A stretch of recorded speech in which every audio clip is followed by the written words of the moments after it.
আসমান আল্লাহ বানাইছেন কুন ফায়াকুন বইলা, জমিন আল্লাহ বানাইছেন কুন ফায়াকুন বইলা, ফেরেশতাও আল্লাহ বানাইছেন কুন ফায়াকুন বইলা। কিন্তু আমারে আপনারে আল্লাহ পাক কুন ফায়াকুন বলে আল্লাহ বানাই নাই।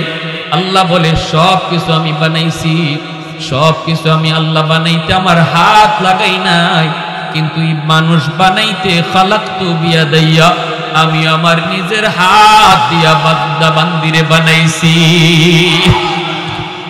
আত-তাইবু মিনাজ যামবি কামান লা যামবা লা, আও কামা ক্বালা নবী আলাইহিস সালাম।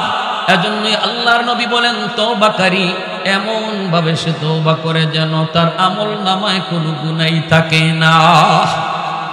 একটু জোরে কন্যা সুবহানাল্লাহ, আর একটু জোরে সুবহানাল্লাহ। এর যুবক, একটু দিলটা নরম করে কথাগুলি বোঝার চেষ্টা করো।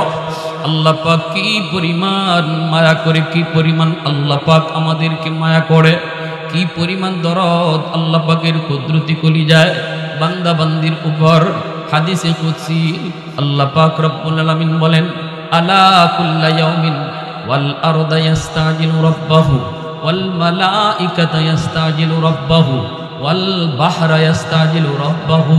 আল্লাহ পাক বলেন, প্রতিদিন জমিন আমি আল্লাহর কাছে আবদার করে, আল্লাহ এই জমিনে যেই পরিমাণ গুনাহ হয়, এই জমিনে যেই পরিমাণ নাফরমানি হয়, এই জমিনে যেই পরিমাণ অন্যায় হয়, আমি জমিন আর কত সেটা সহ্য করব। সুবহানাল্লাহ। জমিন কই মালিক, বেনামাজি আমি জমিনের উপর দিয়ে আর কতদিন চলবে, আর কত আমি দেখব। সুবহানাল্লাহ। জমিন কই মালিক, সুদখোর আমি জমিনের উপর দিয়ে আর কত হাঁটবে। আসবিরু ইলা মাতা আসবিরু, ধৈর্য ধরব তো আমি কত কাল আর ধৈর্য ধরব। আল্লাহ আমি কত কাল আর ধৈর্য ধরব। আবতালিউ ইবনা আদম ফি কারি, অনুমতি দাও ওই নাফরমানগুলিকে আমি জমিন গিলে ফেলি, সুদখোরকে আমি জমিন গিলে ফেলি, বেনামাজিকে আমি জমিন গিলে ফেলি, ওই বেপরদায় চলে যে তারে আমি গিলে ফেলি, ঘুষখোররে আমি গিলে ফেলি, জিনাখোররে আমি জমিন গিলে ফেলি। আর তারে হাঁটতে দিতে আমার মন চায় না। রব্বুল আলামিনের কাছে জমিন এইভাবে প্রতিদিন আবদার করে। আল্লাহ কই কেন? কইলি আন্নাহুম ইয়ারযুকু বিরিজকিকা ওয়া ইয়াসিকা ওয়া ইয়াতাকাল্লামু বিলিসানিকা ওয়া ইয়াসিকা। এরা তোমার দেওয়া রিজিক খায়, অথচ তোমার নাফরমানি করে। তোমার দেওয়া হাত দিয়ে তোমার নাফরমানি করে। তোমার দেওয়া জবান, তোমার দেওয়া জবান দিয়ে মিথ্যা কথা কয়। আল্লাহ আমি জমিন আর কত ধৈর্য ধরব? রব্বুল আলামিন বলে, শুধু জমিন নয়, জমিন নয়, পৃথিবীর সকল জমিন এইভাবে আবদার করে। আপনাদের কাশিয়ানির জমিন, এই কাশিয়ানির যত নাফরমান আছে, গুনাহগার আছে, তাদেরকেও গিলে ফেলার জন্য প্রতিদিন আল্লাহর কাছে আবদার করে। রব্বুল আলামিন জমিনে থামায় দেয় ধমক দিয়া। আল্লাহ জমিনে ধমক দিয়া থামায় দেয়। এমনি ভাবে ওয়াল বাহরা ইস্তাজিলু রাব্বাহু, আল্লাহ পাক রব্বুল আলামিন বলে, সাগর মহাসাগরও প্রতিদিন আমি আল্লাহর কাছে আবদার করে। কক্সবাজার সমুদ্র সৈকত, কুয়াকাটা সমুদ্র সৈকত, ওই সাগরের পারে যায় কত নাফরমান নাফরমানি করে, কত গুনাহগার গুনার কাজে লিপ্ত হয়। সাগর এই গুনাহগুলা প্রতিদিন প্রতিনিয়ত দেখতেছে। সাগর আল্লাহর কাছে আবদার করে, মালিক আমি সাগর আর কত গুনাহ দেখব, আর কত নাফরমানি দেখব। আল্লাহ অনুমতি দাও, অনুমতি দাও, এই নাপাক জমিনটারে আমি পানি দেয়া পাক বানায় দেই। এই নাফরমান গুলা জমিনের নাপাক বানায় দিছি। আল্লাহ আমাকে অনুমতি দাও, সব ভাষায়া আমি পাক বানায় দেই। আল্লাহ বলে, এইভাবে ফেরেশতারও আবদার করে। কিন্তু রব্বুল আলামিন এইবার জমিন, এইবার সাগর মহাসাগর, ফেরেশতাদেরকে আল্লাহ পাক ধমক দিয়া বলতেছে, রে জমিন থাম, ভালো করে শুন। এ সাগর মহাসাগর, রে জমিন ভালো করে শুনো। আমি আল্লাহ দেখতেছি এই জমিনে কেমন গুনাহ হয়, কেমন অত্যাচার হয়, কেমন জুলুম হয়। আমি আল্লাহ দেখতেছি এই জমিনে কেমন অত্যাচার হয়। এরপরও আমি কেন ধরি না জানোনি? কারণ এই মানুষকে আমি আল্লাহ বড় আদর করে বানাইছি। আসমান আল্লাহ বানাইছেন কুন ফায়াকুন বইলা, জমিন আল্লাহ বানাইছেন কুন ফায়াকুন বইলা, ফেরেশতাও আল্লাহ বানাইছেন কুন ফায়াকুন বইলা। কিন্তু আমারে আপনারে আল্লাহ পাক কুন ফায়াকুন বলে আল্লাহ বানাই নাই। আল্লাহ বলে সব কিছু আমি বানাইছি, সব কিছু আমি আল্লাহ বানাইতে আমার হাত লাগাই নাই, কিন্তু এই মানুষ বানাইতে খালাকতু বিয়াদাইয়া, আমি আমার নিজের হাত দিয়া বান্দা বান্দিরে বানাইছি। ये जिक्र खुदा दिल में सदा रखने दिया कर, और नक्श खुदा दिल में जमा रखने दिया कर। क्या जाने हक इस्लाम है कोई फضل इलाही, हर वक्त दरे कल्ब खला रखने दिया कर। मुर्शिद की नजर गज़ बसर से न होती है, मुर्शिद की नजर गज़ बसर से न होती है। क्या खुश नजरी खुश नजरी खुश नजरी है, क्या खुश नजरी खुश नजरी खुश नजरी है। दिल तूर के दिल जोर दिया सबका खुदा से, क्या दिल शिकानी दिल शिकानी दिल शिकानी है, क्या दिल शिकानी दिल शिकानी दिल शिकानी है। ঐতিহ্যবাহী বেশপুর পশ্চিমপাড়া রেললাইন সংলগ্ন জামে মসজিদের উদ্যোগে আয়োজিত কাশিয়ানী গোপালগঞ্জের পঞ্চম বার্ষিক ওয়াজ মাহফিলের সম্মানিত সদর ইজলাস সভাপতি সাহেব হাফেজ মাওলানা আনিসুর রহমান সাহেব, মুহতামিম খায়েরহাট মার্কাজুস সুন্নাহ মুরতাজিয়া মাদ্রাসা, ব্যবস্থাপনা ও পরিচালনা হাফেজ মোহাম্মদ ইবাদ হোসেন সাহেব, বিশিষ্ট ব্যবসায়ী সমাজসেবক। আমার আগে বয়ান পেশ করেছেন জননন্দিত মুফাসসির কোরআন হযরত মাওলানা ইসমাইল বুখারী কাশিয়ানী, হাফেজ মাওলানা হাবিবুর রহমান ফরিদপুরি। উপস্থিত মঞ্চে আসীন জাতির বিবেক উলামায়ে কেরাম, অত্র এলাকার মুরব্বিয়ানে আযম, কলিজার টুকরা যুবক, পর্দার আড়ালে পর্দানিশীন মা ও বোনেরা। এখানে ডান দিকে কথা হয়, স্টেজের কাছে দয়া করে স্টেজের কাছাকাছি কথা একটু বন্ধ করে। মুআজ্জাজ হাজিরিন, আজকে প্রধান অতিথি শাইখুল হাদিস হযরত মাওলানা মুফতি আরিফ বিন হাবিব দামাত বারকাতুহুম আসার পথে।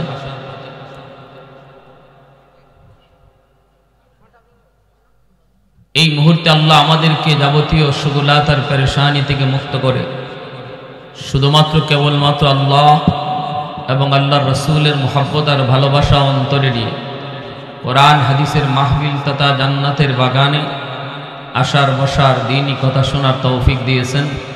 এজন্য সবাই শুকরিয়া তান আওয়াজ করে কালিমাতুশ শুকুর বলি আলহামদুলিল্লাহ। মুআজ্জাজ হাজিরিন,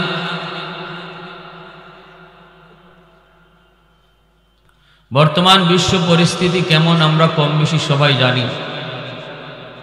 পৃথিবী দুই ভাগে ভাগ হয়ে গেছে। একদল শয়তানের পক্ষ নিয়েছে, ইসরায়েলের পক্ষ নিয়ে একদল শয়তানের দলে ভাগ হয়েছে, আর মজলুম নির্যাতিত ফিলিস্তিনের মুসলমানের পক্ষ নিয়ে একদল মানুষ আল্লাহর পক্ষ নিছে। ঠিক কিনা? তৃতীয় বিশ্বযুদ্ধের দিকে পৃথিবী আগাইতেছে খুব দ্রুত। এই জমিনের হালত চেঞ্জ হয়ে যাচ্ছে খুব দ্রুত। সকালবেলা আমরা পৃথিবী যেমন দেখব, বিকালে হয়তো তেমন না। আজ যেমন দেখি কাল তেমন হবে না। এটা এত দ্রুত, এত তাড়াতাড়ি চেঞ্জ হচ্ছে। এটা আল্লাহ নবীর ভবিষ্যৎবাণী। আখেরি জামানা এমনই হবে, কেউ বুঝতে পারবে না যে আগামী কাল কি হবে, কি ঘটবে। আজকে গাজার মানুষ প্রতিনিয়ত, প্রতিদিন ঘন্টায় ঘন্টায় লাশ ঝরছে। 20 থেকে 22 হাজার শিশু সন্তানকে ওরা খুন করেছে। 20 থেকে 22 হাজার শিশু সন্তান মুসলমানের খুন হয়েছে। গাজার মাটি মুসলমানের রক্তে লাল। এত অত্যাচার, এত জুলুম নিরীহ মানুষের উপর। কিন্তু মানবতার ধ্বজাধারীরা, যারা সারা জীবন মানবতার স্লোগান তুলেছে, তাদের মুখে কোনো আওয়াজ নাই, বরং তারা জালেমের পক্ষ নিয়েছে। আমেরিকা সারা জীবন খালি মানবতা মানবতা বলে চিল্লাচিল্লি করলো, তারাই আজকে মজলুমের পক্ষ না নিয়া জালেমের পক্ষ নিছে। ভূমধ্য সাগরে রণতরী পাঠিয়ে দিল আমেরিকা জালেমকে সাহায্য করার জন্য। ফিলিস্তিনের মানুষ অপরাধ তাদের শুধু একটাই, তারা ইসরায়েলের ইহুদিদেরকে একটু থাকার জায়গা দিছিল। পৃথিবীর কেউ তাদেরকে জায়গা দেয় না, পৃথিবীর কোথাও ইহুদিদের জায়গা নাই, কোন দেশ তাদেরকে বিশ্বাস করে না। আজকে দুশ্মনদের কাছে শক্তি আছে, পাওয়ার আছে। আমেরিকা সুপার পাওয়ার, সমস্ত শক্তিশালীরা সুপার পাওয়ারের মালিকরা এক হয়েছে দুর্বলের সাথে লড়াই করার জন্য। কিন্তু আমরা ভালো করে জানি দুর্বলের সাথে কে আছে, জোরে বলেন। আল্লাহ যার সাথে আছে তার কোনো ভয় নেই। আমেরিকার কাছে পারমাণবিক বোমা আছে, কিন্তু আল্লাহ নাই, আল্লাহ আমাদের সাথে। আমেরিকার কাছে সুপার পাওয়ার আছে, কিন্তু নারায়ে তাকবীরের আওয়াজ নাই। মুসলমান ইমানদারের কাছে নারায়ে তাকবীরের আওয়াজ আছে, ঠিক কি না? নবীজি বলেছেন, যার ঈমান নাই সে মুর্দা, যার ঈমান আছে সে জিন্দা। আমেরিকা, ব্রিটেন, সমস্ত শয়তানের দল যারা, তাদের কাছে শক্তি আছে, কিন্তু নবীর হাদিসের ভাষায় ওরা মুর্দা। আর আমরা ইমানদার, আল্লাহ নবীর হাদিসের ভাষায় আমরা জিন্দা। এজন্য খালিদ বিন ওয়ালিদ রাদিয়াল্লাহু তাআলা আনহুকে প্রশ্ন করা হয়েছিল, ইয়ারমুকের যুদ্ধে 60,000-এর মোকাবেলা আপনি একা দাঁড়ালেন, কোন যুক্তিতে? খালিদ বিন ওয়ালিদ রাদিয়াল্লাহু তাআলা আনহু বলেছিলেন, কোনো যুক্তি নাই, দলিল আছে। কি দলিল? দলিল হলো আমার নবীর হাদিস। নবী বলেছেন, যাদের ঈমান নাই ওরা মুর্দা, যার ঈমান আছে সে জিন্দা। 60,000 ময়দানে যারা আসছে সব আমি খালিদের জন্য মুর্দা, আর আমি একা জিন্দা। আমি একা জিন্দা। একজন জিন্দা মানুষের জন্য 60,000 মুর্দা না, 60 লাখ হলেও কোনো অসুবিধা নেই, ঠিক কি না? এজন্য আমাদের ভয় পাওয়ার কিছু নাই। মনে রাখবেন, আল্লাহ বলেছেন, ওয়ালা তাহিনু ওয়ালা তাহজানু ওয়া আনতুমুল আ'লাউনা ইন কুনতুম মুমিনিন।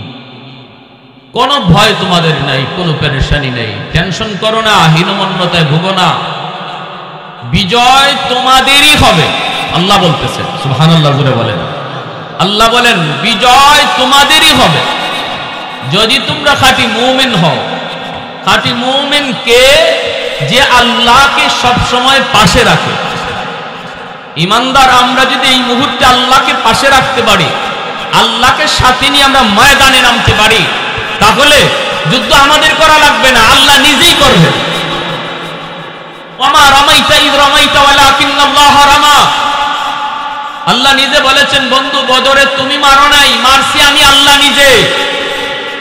তাহলে বোঝা গেল আল্লাহকে নিয়ে ময়দানে নামলে যুদ্ধ আমাদের করা লাগে না, আল্লাহ নিজেই করেন। আমেরিকাকে পাশে রাখতে হবে না, চীনকে খুশি করা লাগবে না, ভারতকে খুশি করা লাগবে না। খুশি করতে হবে কাকে? যদি আমরা আল্লাহকে খুশি করতে পারি, আমাদের কোনো ভয় নাই, কোনো টেনশন নাই, শুধুমাত্র আল্লাহকে খুশি করা। বর্তমান মুসলমানের সবচেয়ে বড় সবক, আল্লাহকে কঠিনভাবে নারাজ করে ফেলেছি আমরা, কঠিনভাবে নারাজ। কেন নারাজ আল্লাহ? কারণ আমরা কিছু হতে না হতেই বলি, দেখো আমেরিকা পাশে আছে কিনা, ভারত আমার উপর খুশি আছে কিনা, চীন আমার উপর খুশি আছে কিনা। রাশি আমার সাথে আছে কিনা। আল্লাহ নারাজ হয়ে গেছে। আল্লাহকে বান্দা তোর এটা কথা, তোর বলার কথা এটা ছিল না, তুই এমন কথা বলার লোক না, তোর কথা বলার দরকার ছিল দেখো আল্লাহ আমার উপর খুশি আছে কিনা, আল্লাহ আমার সাথে আছে কিনা। এতটুকু যদি মুসলমান শুধু সর্বদা ইয়াদ রাখতো, কে আমার সাথে আছে না আছে সেটা বিষয় নয়, শুধু আল্লাহ আমার সাথে আছে কিনা, তাহলে মুসলমানের মাইর খাওয়া লাগতো না, মুসলমানের আজকে কান্নার আওয়াজ শুনতে হতো না। মুসলমানের পাশে আল্লাহ নিজেই থাকতেন, কারণ আল্লাহ নিজে বলেছেন ওয়াকানা হাক্কান আলাইনা নাসরুল মুমিনিন, মুমিনকে সাহায্য করা এটা আমি আল্লাহর উপর জিম্মাদারি। সুবহানাল্লাহ, ঈমানওয়ালাদেরকে সাহায্য করা এটা আমি আল্লাহর উপর জিম্মাদারি। আবার বলেন আল্লাহু ওয়ালিয়্যুল্লাযীনা আমানু, ঈমানওয়ালাদের বন্ধু আমি। তাহলে বন্ধু যদি তিনি হন, বন্ধু মাইর খায় আর বন্ধু চেয়ে চেয়ে দেখবে, এটা তো বন্ধুত্বের দাবি হতে পারে না। আল্লাহ নিজে বললেন তিনি আমাদের বন্ধু, অথচ আমরা মার খাইতেছি, রক্ত ঝরতেছে, আর বন্ধু চেয়ে চেয়ে দেখতেছেন। এটা কি বন্ধুত্ব হয়? বন্ধুত্ব হয়? এটা বন্ধুত্ব হয় না। তারপরও আল্লাহ কেন আমাদেরকে সাহায্য করেন না? কারণ আমরা বন্ধুকে কঠিনভাবে নারাজ করে ফেলেছি। বন্ধু নারাজ, এবার আমাদের কাজ হলো বন্ধুকে রাজি করা। কিভাবে রাজি করব? কিভাবে রাজি করব? ইল্লা মান তাবা ওয়া আমানা ওয়া আমিলা আমালান সালিহা ফাউলাইকা ইউবাদদিলুল্লাহু সাইয়্যাতিহিম হাসানাত ওয়া কানাল্লাহু গফুরার রহিমা। আল্লাহ পাক বলেন, কিন্তু আমার যেই সকল বান্দারা তওবা করবে, ঈমান আনবে, নেক আমল করবে, আমি আল্লাহ তাদের গুনাহগুলোকে নেকি দ্বারা পাল্টায় দেই। সুবহানাল্লাহ। গুনার কারণে আল্লাহ আমাদের উপরে নারাজ, আমাদের গুনার কারণে আল্লাহ আমাদের উপরে নারাজ। এই গুনাহগুলিকে যদি মোচন করতে হয়, গুনাহকে যদি নেকি বানাইতে হয়, তাহলে এক নম্বর কাম হলো তওবা করা। ঠিক না? তওবার দ্বারা মুমিনের গুনাহগুলো নেকি হয়ে যায়। আল্লাহু আকবার, জোরে বলেন। তওবার দ্বারা মুমিনের গুনাহ নেকি হয়ে যায়। শুধু গুনাহগুলোকে আল্লাহ মুছে দেন বিষয় এমন নয়। আল্লাহ বলেন গুনাহ যেই পরিমাণ ছিল এই পরিমাণ নেকি হয়ে যায়। আওয়াজ দিতে রাজি আছেন সবাই ইনশাআল্লাহ? আল্লাহকে খুশি করা দরকার আসেনি না নাই? জোরে বলেন, জোরে বলেন। আল্লাহ যদি আমাদের উপর খুশি থাকে তাহলে আমাদের কোনো টেনশন নাই, গাদা নিয়ে আমাদের আর মাথা ব্যথা করতে হবে না। আল্লাহ নিজেই গাদা নিয়ে টেনশন করবে যদি আমরা আল্লাহকে খুশি করতে পারি, ঠিক কি না? মুহাম্মাদুর রাসূলুল্লাহ ওয়াল্লাযীনা মাআহু আশিদ্দাউ আলাল কুফফার রুহামাউ বাইনাহুম। কোথায় আমরা নরম হব, কোথায় গরম হব, কোথায় নরম আওয়াজে কথা বলবো, কোথায় গরম আওয়াজে কথা বলবো, কোথায় আস্তে আওয়াজ দিব, কোথায় জোরে আওয়াজ দিব, এই বিষয়টারও নিয়ম নীতি ইসলামে আসেনি না নাই? আল্লাহ পরিষ্কার সাফ সাফ জানায় দিয়েছেন, শোনো, ইসলামে শুধু খালি নরম এমন না, ইসলামে শুধু গরম এমনও না। ইসলাম নরমের জায়গায় নরম হতে বলে, ইসলাম গরমের জায়গায় গরম হতে বলে। প্যারে হাজিরিন, আল্লাহ যেখানে নরম হতে বলেন সেটা হলো রুহামাউ বাইনাহুম, নিজেরা নিজেরা তোমরা নরম হও, এখানে গরম হয় না। মুসলমানে গরম নয়, মুসলমান মুসলমানের জন্য নরম। কারণ আমার মুসলমান ভাইয়ের সাথে সম্পর্ক হলো রক্তের না, সম্পর্ক হলো ঈমানের, যেটা রক্তের চেয়ে আল্লাহর কাছে বেশি দামি। রক্তের সম্পর্ক কখনো অস্বীকার করা যায়, অস্বীকার করতে হয়। যদি রক্তের ছেলে আল্লাহ না মানে, ইসলাম বলে সন্তানকে সন্তান বলা যায় না। রক্তের ভাই যদি রাসূল না মানে, তাহলে ইসলাম বলে ভাইকে ভাই বলা যায় না। এজন্যই নূহ আলাইহিস সালাম তার সন্তান কেনান আল্লাহ মানে না, নবী মানে না, পানিতে ডুবে মরে যায়। নূহ নবী বলেছিলেন, আল্লাহ আমার সন্তান কেনান মরে যাচ্ছে, আল্লাহ একটু বাঁচাও। রব্বুল আলামিন বললেন, নূহ একবার সন্তান বলছো, আর বলো না। লাইসা মিন আহলিক, সে তোমার পরিবার নয়, কারণ তার দিলে ঈমান নেই। তাহলে আল্লাহ বুঝাইয়া দিলেন, মুসলমানের পরিবার হয় ঈমানের দ্বারা, রক্তের দ্বারা নয়। আওয়াজ দিয়া বলো ঠিক কিনা? রক্তের দ্বারা নয়, ঈমানের দ্বারা মুসলমানের পরিবার তৈরি হয়, সমাজ তৈরি হয়, জাতি তৈরি হয়, সম্পর্ক তৈরি হয়। আজ যদি গাজার মুসলমান আওয়াজ দেয়, সেই আওয়াজ তোমার কানে পৌঁছে